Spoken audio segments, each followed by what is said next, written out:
For 8 years, her husband said he was protecting her. "These parties aren't for you, babe. Too much business, too much stress."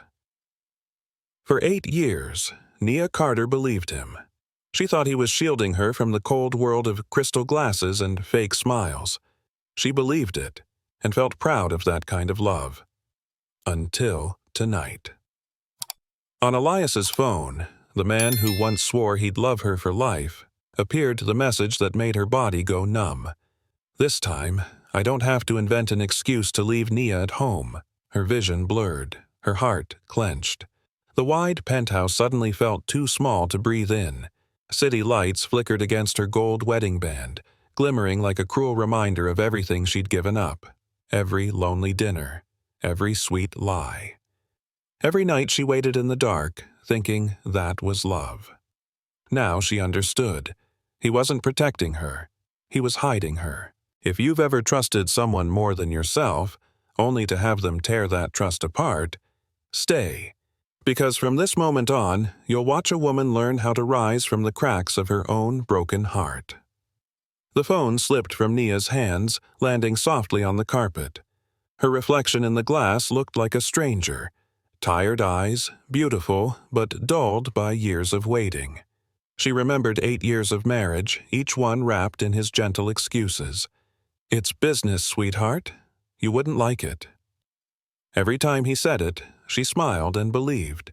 She thought he was protecting her from the ruthless world of men in suits and expensive lies. When they married, she left her career in finance, packed her office into 3 boxes, and moved to Houston. She called it love. He called it support. The first years felt warm. Flowers, dinners, promises whispered against her hair. But slowly, those moments turned into absence. He worked late, spoke less, smiled with one eye on his phone. Still, she told herself, this is marriage. This is loyalty. She didn't know that love built on pity always hides humiliation beneath it. Now, standing in their perfect apartment, the silence pressed against her skin. The truth was no longer whispering. It was screaming. For the first time, Nia began to wonder if she had ever been loved at all. Days blurred into nights. Nia stopped asking where Elias went. The answers were always the same: meetings, flights, clients. One evening, while scrolling through her feed, she saw the company's live stream. Bright lights, music, laughter. Elias, her husband, stood at the center, glass in hand. And beside him, Kendra, the young assistant with glossy hair and an easy smile. Nia froze. She wasn't angry, not yet, only hollow. He had said she wouldn't enjoy those events, but looking at the screen, she understood. It wasn't that she wouldn't enjoy them. He didn't want her seen in them. The camera panned, catching Elias's hand on Kendra's back. The guests laughed. Nia turned off the phone.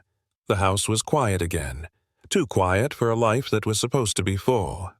On the table sat the crystal trophy she helped him design years ago. Her fingerprints were on every document, every deal, every piece of his success, and yet her name was nowhere.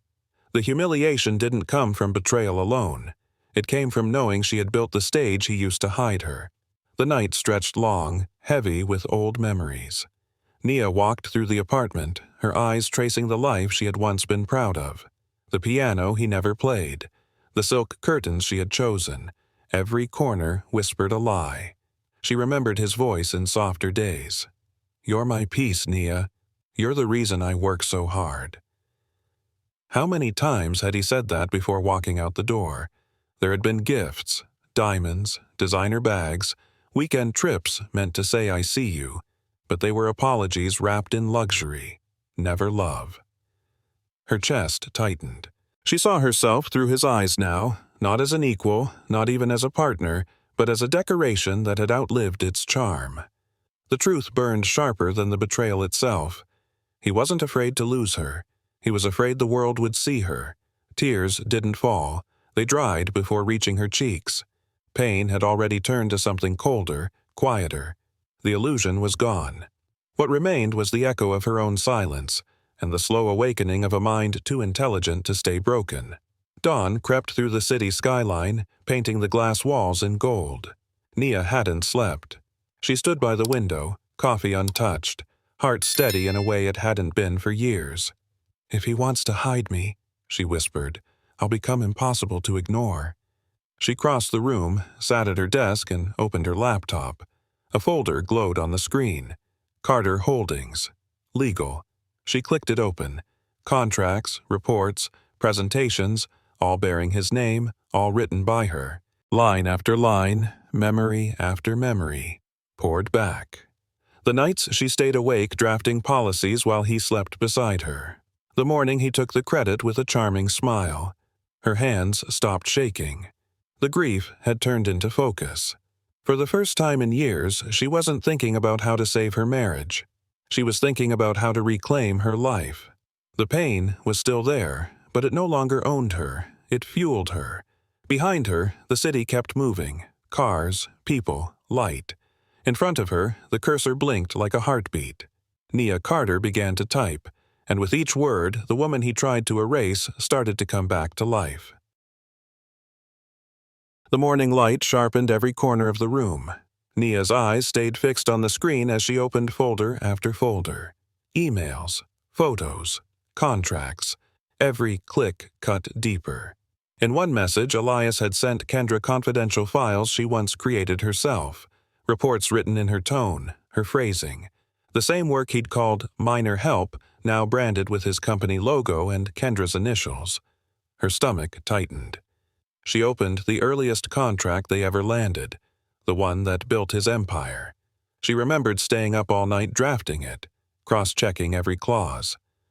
Elias had come behind her, kissed her forehead, said softly, "You're brilliant, babe." The next morning, the signed copy returned, his name alone at the bottom. Now, scrolling through those same documents, Nia saw her handwriting buried beneath his signature. Years of her brilliance erased by ink and arrogance. Her hand trembled, but not from pain, from clarity. Betrayal wasn't just in his bed. It lived in every file he'd stolen, every deal she'd built for him. Nia closed the folder and exhaled. The proof was here, and this time she wouldn't cry over it. She would use it. Nia's phone vibrated. For a moment she hesitated, then saw the name, Carmen Lewis. Her oldest friend. The one person who still called just to ask, "Are you okay?" Nia's voice was calm, too calm. "Carmen, I need information." Quietly. Carmen paused. "Tell me." There was typing on the other end, quick and confident. Within minutes, Carmen's tone changed. "Elias Carter is attending the Texas Trade Gala next week. Orion Tower, downtown. He's not going alone." Nia's fingers tapped against the counter. "Kendra Miles?" "Yes, registered under executive partner. Everyone's expecting him to introduce her." Silence filled the line. Carmen waited for a reaction, maybe a sob, but Nia only whispered one word. "Perfect." Her friend exhaled slowly. "Nia, what are you planning?" But the line had already gone quiet. Nia set the phone down beside her coffee cup. The steam had gone cold, but her purpose had never burned hotter. The betrayal had taken years to build. The reckoning would take one night. Nia opened her laptop again, this time not to remember, but to plan. "Texas, Trade Gala, Orion Tower," she typed. Dozens of links appeared, articles, press releases, photos of past events. CEOs, investors, government officials, every room filled with wealth and ego. It wasn't just a party. It was a parade of power. Her eyes lingered on the photos from last year. Elias in a tuxedo, shaking hands, laughing easily, standing in the center of attention he'd built on her silence. The more she read, the clearer her purpose became. If he wanted the world to see him as untouchable, then that world would watch him fall. Nia's pulse slowed, steady like calculation. She wrote down names, connections, sponsors. Each one would matter later. For years, she'd been the mind behind the empire, the invisible strategist. Now, that mind was free, cold, precise, and ready. She leaned back, whispering to herself, almost smiling. That's where he'll fall. She needed an insider, someone who could open doors no one dared knock on. 2 days later, Nia walked into a quiet cafe in downtown Houston. A woman sat waiting by the window, tablet open, posture sharp. Helen Vasquez, the most discreet event planner in the city. "Mrs. Carter," she greeted, voice smooth. Or should I say, Ms. Laurent? Nia smiled faintly. "Let's keep it Ms. Laurent from now on." Helen slid a folder across the table. "Your invitation to the gala. A complete identity. Nia Laurent, investor from New York. Background, portfolio, business website, all verified." Nia flipped through the pages. Every detail was perfect. "How much will this cost me?" Helen met her gaze. "A woman in your position isn't buying access. You're reclaiming it." The words landed deep. Nia reached into her bag, pulled out a check, and signed it. Her hand didn't tremble this time. "Then let's begin," she said. Outside, the city roared with life. Inside, 2 women exchanged a quiet agreement, one of professionalism and vengeance. That evening, Nia stopped by a gallery downtown. Abstract paintings lined the walls, but her focus wasn't art, it was opportunity. Across the room stood Richard Lawson, Elias's longtime competitor. Older, composed, expensive in every gesture. He noticed her almost immediately.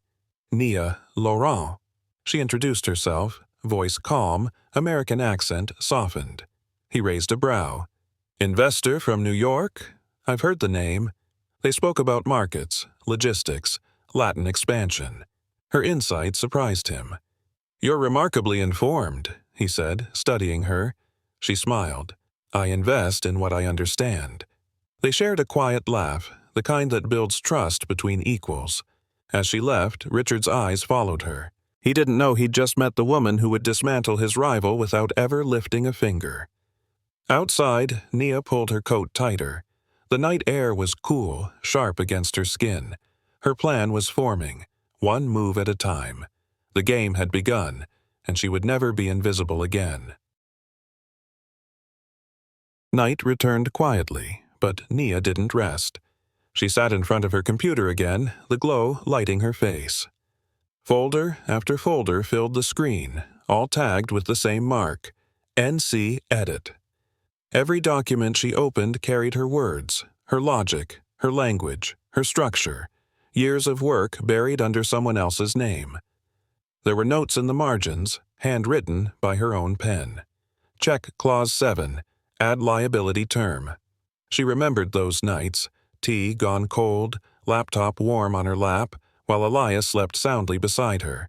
Now each file felt like a weapon sharpened by betrayal. Every saved draft, every tracked change was proof that she had been more than a wife. She had been the brain behind the empire. She scrolled through a folder labeled Carter Holdings Expansion 2018. Her initials glowed faintly at the bottom of every page. NC.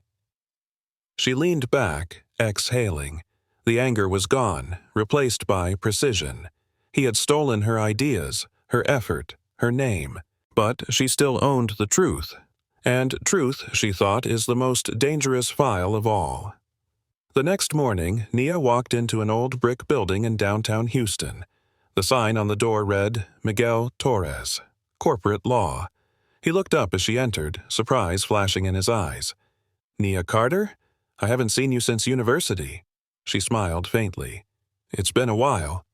They sat across from each other. She explained everything. Elias, the documents, the stolen credit. Miguel listened in silence, fingers steepled, eyes narrowing as she spoke. When she finished, he leaned back. "If what you're saying is true," he said slowly, "then you're the real architect of Carter Holdings." Nia didn't flinch. "Then it's time to claim my empire." Miguel nodded. "You kept copies?" "Every single one." He smiled for the first time. "Then you have more power than you think." Nia rose to leave. For the first time in years, she felt taller. Not because of revenge, because of truth. Outside, the wind lifted her hair. The city no longer felt heavy. It felt ready. That evening, Nia sat in her car across from the restaurant where Elias and Kendra dined. The night was clear, the windows fogged by her steady breath. Inside, the couple laughed under the glow of candlelight. Elias reached across the table, taking Kendra's hand. "After the gala," he said softly, "I'll talk to Nia. I can't keep living this lie." Nia pressed record on her phone. The sound of his voice was steady, practiced, familiar. Kendra smiled shyly. "You really think she'll let go that easily?" Elias laughed. "She always does." Nia's eyes stayed dry. There was no pain left to give. She watched them toast to their future, unaware that every word was being saved. When the waiter poured more wine, Nia started her car. The recording continued, quiet proof of how small he thought she was. As she drove away, she whispered to herself, "You've underestimated the wrong woman." The night didn't feel cruel anymore. It felt like justice waiting for its moment. The next morning, the house smelled of coffee and silence. Elias came down the stairs adjusting his tie. "You look radiant today," he said, surprised by her calm. Nia turned from the window, lips curving into a gentle smile. "I have an important meeting." He laughed lightly. "Another charity project?" "Something like that." He kissed her cheek, already distracted by his phone. "Don't wait up for me tonight." "I won't," she said softly. As the door closed, her smile faded. She walked back to the kitchen table where 2 folders waited, one labeled Torres Legal Counsel, the other Helen Vasquez Events. She checked her reflection in the glass door. The woman looking back wasn't the same one who cried over a message. Her voice was steady as she called Helen. "We're ready to move forward." Outside, the wind carried the sound of construction from nearby streets. Loud, rhythmic, inevitable. So was she. The following days passed in motion. Nia cut her hair shorter, sharp, clean. It framed her face like armor. She met with a stylist, trying on dress after dress until she found the one. Emerald green silk. Strong, alive, commanding. She stood under the soft light of the fitting room mirror. The woman staring back didn't look broken anymore. Helen's voice echoed through the phone. "You'll walk in and no one will recognize you, not even him." Nia smiled. "That's the point." She left the boutique with a garment bag in one hand and calmness in the other. Later that night, she laid the dress across her bed next to the folder of evidence. Green against white paper, vengeance against memory. She traced the edge of the fabric with her fingers, whispering, "Tomorrow, he'll see me." It wasn't vanity. It was resurrection. In the quiet hum of the city, Nia Carter disappeared. And Nia Laurent, the woman he tried to erase, was born. Her reflection smiled back, unrecognizable. All she needed now was a new name to match the woman she had become. The next morning, Helen met Nia in her office overlooking the city. Sunlight cut through the glass, glinting off a small silver badge on the table. Helen slid it forward. "Your new credentials," she said. Nia picked it up. Nia Laurent, Manhattan Investments, a clean name, a perfect lie. Helen continued. "Business cards, investor portfolio, online presence, all set. By the time anyone asks, Nia Laurent will already exist." Nia turned toward the mirror behind the desk. Her reflection looked calm, controlled. The kind of woman who couldn't be ignored. She whispered to herself, "Nia Carter is gone." Helen studied her with quiet respect. "Are you sure you're ready?" "I've been ready for 8 years." They shook hands, sealing not a deal, but a transformation. As Nia walked out, the badge caught the light again. A new name gleamed where the old one had been erased. Outside, Houston buzzed with traffic and noise, unaware that one woman had just rewritten her identity. Nia spent the next 2 days outlining her plan with the precision of a strategist. On her desk lay a notebook divided by times. 7:30, Elias arrives with Kendra. 8:15, approach Richard Lawson. 9 unquoque, the reveal. Every step calculated, every word rehearsed.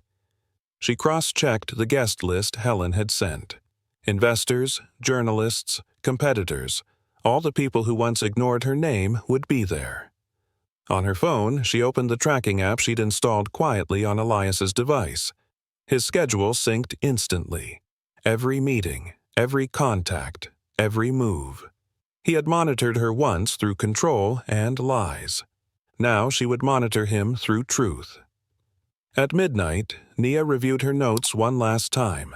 She drew a small circle around 9 p.m. and wrote 2 words beneath it. Game over. Then she closed the notebook, her pulse steady. The trap was ready. All she had to do was show up. The city glowed with evening lights. Inside Orion Tower, the annual Texas Trade Gala shimmered with gold and glass. Elias arrived in a black tuxedo, Kendra beside him in a soft pink dress. Cameras flashed, catching their practiced smiles. He whispered to her, "Tonight changes everything." Kendra laughed, nervous and proud.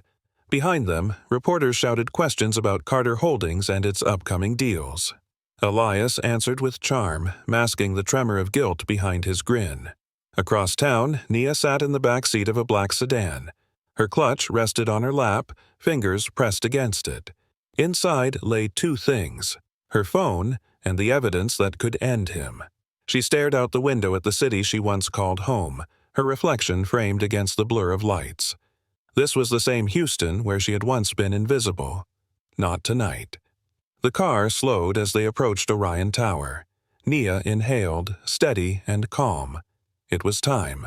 At exactly 7:45, the sedan stopped at the red carpet entrance. The driver opened the door. Nia stepped out slowly. Emerald silk brushed the floor, the color deep and luminous under the lights. Conversations dimmed. Heads turned. A murmur spread through the crowd. Helen stood near the entrance, greeting guests, her smile professional but knowing. "Miss Laurent," she said clearly, "welcome to the gala." Nia inclined her head, calm, composed. As she walked through the grand hall, eyes followed. The quiet sound of her heels echoed against marble. Across the room, Elias laughed mid-sentence, then froze. The laughter around him faded as his gaze locked on the woman in green. His breath caught. Something in his chest twisted. The faint, unfamiliar weight of fear. She didn't look at him. Not yet. She kept walking, each step deliberate. For the first time in his life, Elias Carter didn't know how to smile. Helen guided Nia through the crowd of executives and investors. Cameras flashed again, this time for her. "Everyone," Helen announced smoothly, "allow me to introduce Miss Nia Laurent, investor from New York."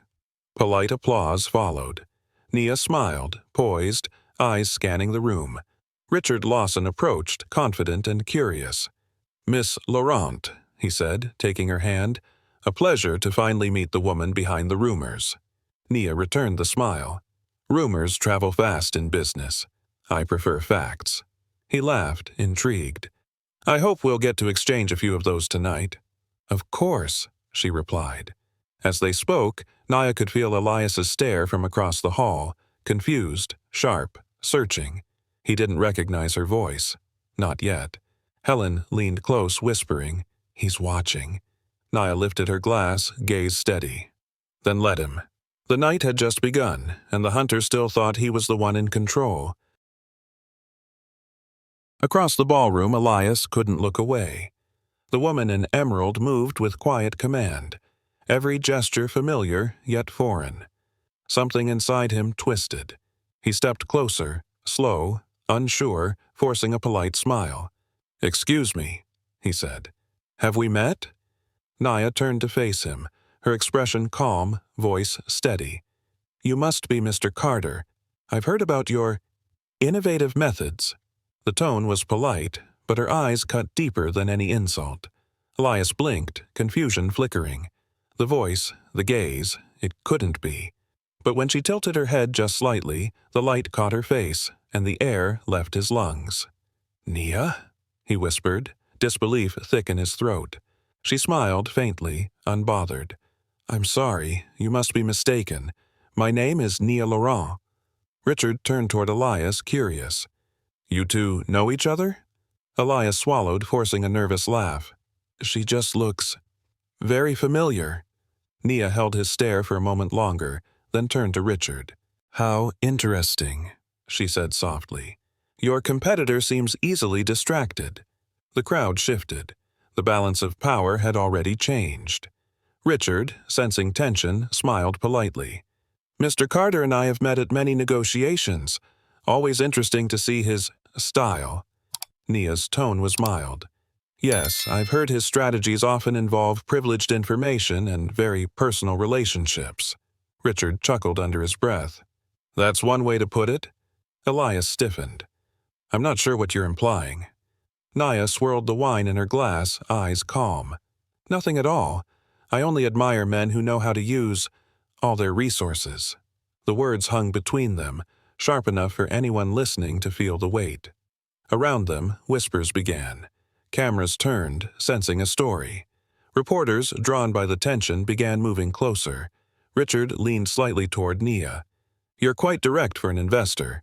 She smiled. "Only when the return is worth it." Elias's pulse quickened. He could feel eyes on him. Colleagues, rivals, journalists. The perfect image he'd built for years was starting to fracture. And Nia hadn't even raised her voice. Before Elias could gather himself, a voice called across the room. "Babe, they're asking for you." Kendra, glowing in her pink dress, waved from the crowd. She smiled, oblivious to the silence that followed. Every head turned. Cameras clicked. Elias froze. Nia turned toward the voice, expression unreadable. Then, softly, "Your secretary?" Laughter rippled through the nearby guests, quiet but merciless. Richard arched an eyebrow, enjoying the spectacle. Kendra approached, confused by the sudden change in energy. She rested her hand on Elias's arm. "Is everything okay?" Nia's gaze met hers, steady, elegant, cutting. "That depends," she said. "Are you handling business or pleasure tonight?" Kendra blinked, unsure how to respond. The room had gone so quiet that even the orchestra hesitated. Elias's jaw clenched. "Miss Laurent, this is highly inappropriate." Nia smiled. "Oh, I agree. So is lying." The color drained from his face. The game he thought he controlled was slipping through his hands. Kendra, desperate to fix the tension, laughed softly. "Actually, I'm not his secretary. I'm his partner. And his girlfriend." The words struck like glass breaking. A collective gasp swept through the hall. Cameras flashed brighter. Elias's breath caught. "Kendra, don't." But she was already smiling, proud, thinking this was the moment he'd wanted. Nia tilted her head, the faintest hint of amusement in her eyes. "And does his wife know that?" The silence was deafening. Reporters whispered into their recorders. Richard let out a quiet, incredulous laugh. "Well, this evening just became interesting." Kendra frowned, looking between them. "Wait, wife?" Elias's mouth opened, no words coming. Nia set her glass down gently. "It's all right. He's had trouble remembering that part lately." The tension broke into a flurry of camera flashes. Elias's world, his reputation, his pride, was unraveling under chandeliers and champagne. And Nia hadn't even raised her voice. Nia reached into her clutch, pulling out a slim folder. Contracts, analyses, all signed by me. She laid the documents on the nearby table, her movements precise, deliberate. "Every expansion plan, every strategy under Carter Holdings bears my mark. The only difference," she said, "is that you replaced my name with yours." The journalists surged forward, cameras flashing in bursts of light. Richard leaned closer, astonished. "Is this true?" Elias stammered. "These documents are private. She has no right." Nia cut him off, voice like steel. "I have every right. You stole my work, my voice, my years." The crowd murmured, tension thick as air. Kendra stepped back, eyes wide. Elias looked trapped, cornered in the spotlight he once loved. Nia picked up the last page, her signature visible in ink faded with time. "For 8 years, I built your success," she said quietly. "Tonight, I'm taking it back." She left the papers on the table and turned away, the flash of cameras chasing her steps. The empire he'd stolen had just changed hands. The ballroom had gone silent. Only the faint clicking of cameras broke the air. Elias sank into a chair, his face pale, the weight of his own collapse pressing on his shoulders. His empire, built on lies and borrowed brilliance, was crumbling in front of everyone who once praised him. Kendra stood beside him, mascara streaking her cheeks. "Elias, say something." He didn't. He couldn't. The only sound was his uneven breathing. Richard Lawson stepped forward, offering Nia a knowing look. He spoke low, only for her to hear. "Brilliant play, Miss Laurent." Nia turned to him, her voice steady, cold, final. "It's Mrs. Carter, for the last time." Her words landed like a gavel, closing the trial. Richard nodded, respect in his eyes. Elias looked up just as she turned away, emerald silk swaying behind her. He had thought he'd broken her. Instead, she had buried him, with grace. And as Nia walked out of that glittering room, the applause began, quiet at first, then louder. Not for him, for her. By morning, the story had spread across every major outlet. Elias Carter exposed in corporate scandal. The hidden wife behind the empire. Photos of the gala flooded social media. Elias, pale and silent. Nia, poised and unshaken. Journalists dissected the evidence she'd provided. Contracts, legal notes, emails. Proof that the empire of Carter Holdings had never truly belonged to him. Within a week, clients withdrew their deals. Partners vanished. By the end of the month, his name was synonymous with deceit. The same reporters who once praised him now questioned his every move. Elias Carter had fallen from grace, publicly, completely. Meanwhile, Nia stayed silent. No interviews, no statements. She didn't need to speak. The truth already had a louder voice. In her apartment, she packed the last of her things. She looked around once, calm, almost peaceful. The life he'd built on her work no longer held her hostage. It was time to build her own. 6 months later, a new sign gleamed over a high-rise office in downtown Houston. Laurent Strategic Consulting. Inside, the atmosphere buzzed with quiet efficiency. Nia walked through the glass doors in a tailored suit, confidence radiating with each step. Her assistant greeted her. "Forbes just confirmed the cover shoot, ma'am." Nia smiled. "Let's give them something worth printing." That month's issue featured her face across the cover, headline bold. "The woman who rebuilt herself." The article told her story not as revenge, but as rebirth.